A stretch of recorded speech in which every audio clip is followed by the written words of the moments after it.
السلام عليكم ورحمة الله وبركاته. ازيك يا حبايبي، عاملين ايه؟ اللهم صل وسلم عليك يا حبيبي يا رسول الله. هنبدأ كلامنا النهاردة بالصلاة على رسول الله عليه أفضل الصلاة والسلام.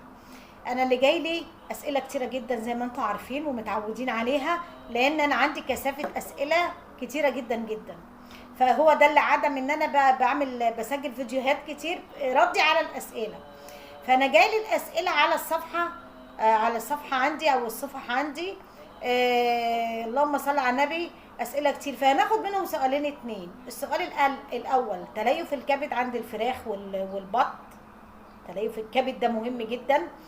والسؤال التاني، واحده بتقول لي يعني ممكن اشيل البيض من جنب البطه واحوشه وبعد كده احطه لها، طب واشيله في التلاجة؟ هقول لك لا. طب احنا هناخد السؤال الاول يا جماعه عن الكبد وتليف الكبد او الكبد، التهابات الكبد. اول حاجه يا جماعه، ارتفاع نسبه السموم في العلف بتاثر على الكبد. ارتفاع نسبه السموم في العلف بتاثر على الكبد. اللهم صل على النبي. كتر العلاج عمال على بطال بيأثر على الكبد. ارتفاع درجة الحرارة والمية السخنة بتأثر على الكبد. خلاص، يبقى هما دول الثلاث حاجات. علاجه ايه الكبد؟ اول حاجة بننزل بالعلاج اللي هو مضاد سموم. مضاد سموم بناخد سنتي على كل لتر مية. مفيش مضاد سموم هقولك البديل ايه.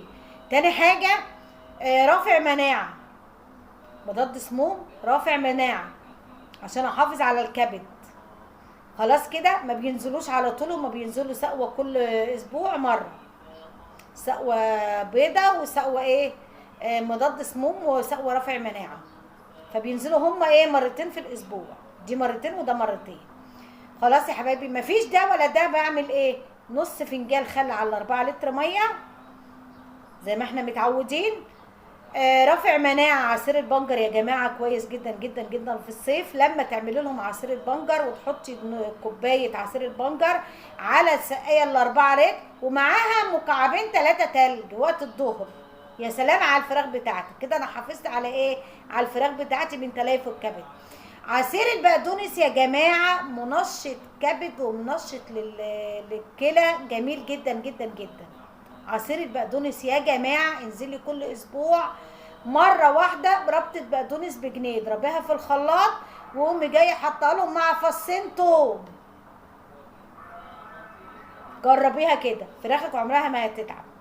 خلاص، ده السؤال الاولاني اللي هو بتاع تليف الكبد. انا هبعت لكم الصوره وهتشوفوها اللي بعتلي الصوره عامله ازاي.